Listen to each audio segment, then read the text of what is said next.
My name is Jonathan Jones, and man, I plain and simply put, I serve and support student athletes. I serve and support young professionals by way of focusing on professional, personal, as well as mental health strategies, ultimately to help individuals strive for true and ultimate success.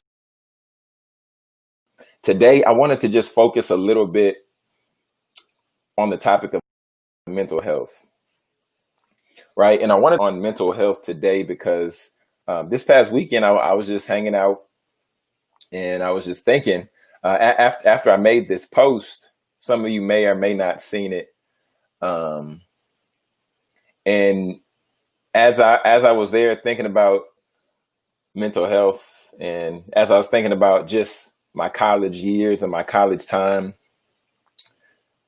it really took me back to a time where I was really in a dark place.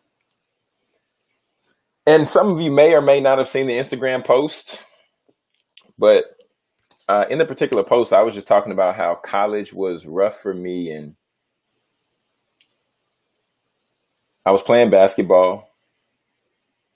I was injured, and even through the midst of all that was going on, this was supposed to be, the time where people always tell us that this is the most important time of our lives. Like, this is going to be the best 4 years of your life, 4 to 6, right? Depending on who we're talking to, and depending on how much fun that an individual has in college, right? um, but during this time, I was empty. During this time, I was feeling broken.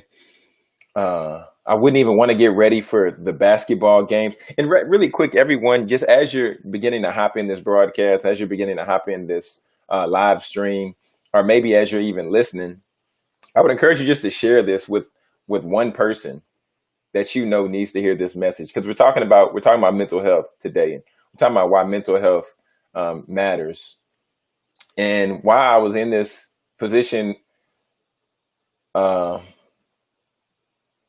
I began to isolate myself, right? Like a lot of other people out there, and you may be a young professional, you may be somebody just trying to make it through in life currently, but there's always a point in time in life where we have to realize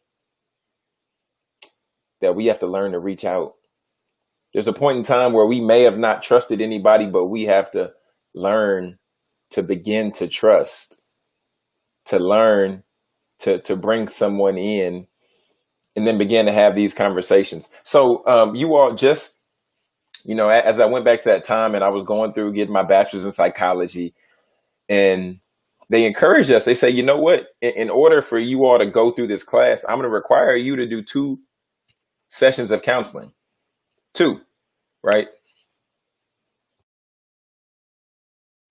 And then I was like, okay, well, 2 sessions, I'll show up.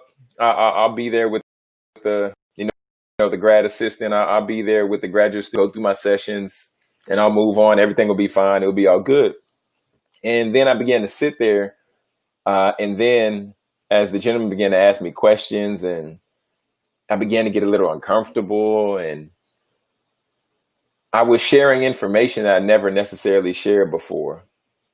And also understanding I was only going to have 2 sessions. So I was like, well, why should I even open up? Why should I even take the time to peel back the layers, to let somebody see a side of me that potentially, like, show him a side of me that I've never let anybody else see, show him a side of me that once he gets in, he begins to understand this, and he begins to see me and know me on a different level, then our time is going to be up. So, just knowing that, I went through the sessions. And then, friends, the things I really learned, because I spoke about this like a week or so ago. I talked about when I re-entered counseling, which was a few weeks ago, but this was, wow, almost 10 years ago, 8 years ago at this point in time.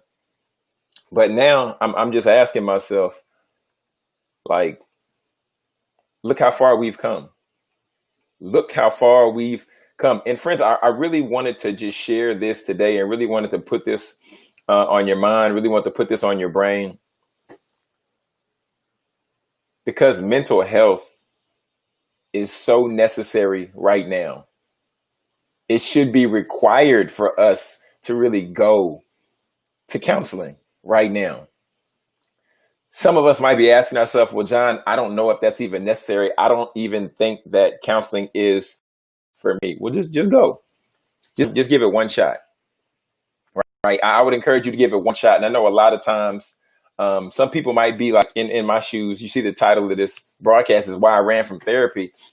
Initially, it was because I felt that I was being judged as I was sitting in that room with the grad student.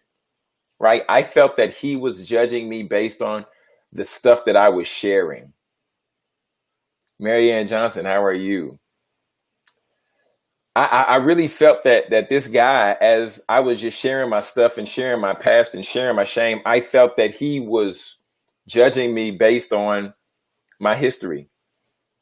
And I think that's the same place a lot of people are in right now, is they're feeling judged based on past mistakes. They're feeling judged based on actions they took without having all of the information. They feel like I felt judged. I felt unlovable. I was in a place to where I really felt unreachable. And as I was isolating myself and as I was getting away and as I was just cornering myself, I didn't tap into the resources that I had. I was on campus and we had counselors on campus. I didn't tap into that. And then I went through school, continuing to show up, continuing just to oversleep, continuing to underperform, continuing to show up places that I did not want to be. And friends, I think that's where a lot of our student athletes are at right now. I think that's where a lot of our young professionals are at right now. And I wanted to do this broadcast just to shine a little bit of light. I know I said we were going to do question and answer, and I'm really curious if anybody does have any questions for me about anything. But I wanted to bring up this topic because now we're getting ready. We're getting ready to roll out a training, just focusing on mental health and why mental health matters. Why mental health matters. I want to do a training. It's going to be July 30th. I want you to have the opportunity to attend. It's going to cost nothing to you. However, there are only 50 seats right now. We have 50 seats right now, and we actually had a good amount of people actually registered this past weekend. So actually, it's probably about 35. There were 50 seats, probably about 35 right now. But I want you to attend this webinar if you serve and support young professionals. I want you to attend this webinar if you serve and support student athletes, because this is a time now where we need to band together and we need strategies, right? We need tools, we need resources, we need ways that we can begin to have those crucial conversations. Friends, I don't want you to be fearful of therapy like I was. I don't want you to be ashamed, embarrassed. I don't want you to feel judged. But what I want for you is to have the best life that you possibly can, the way that the Creator intended, the way that God intended for us to do. That life does not mean that we're immune from struggle. That life does not mean we're immune from pain. But what that does mean is that we have the ability to will our way through. We have the ability to push. We have the ability to lean.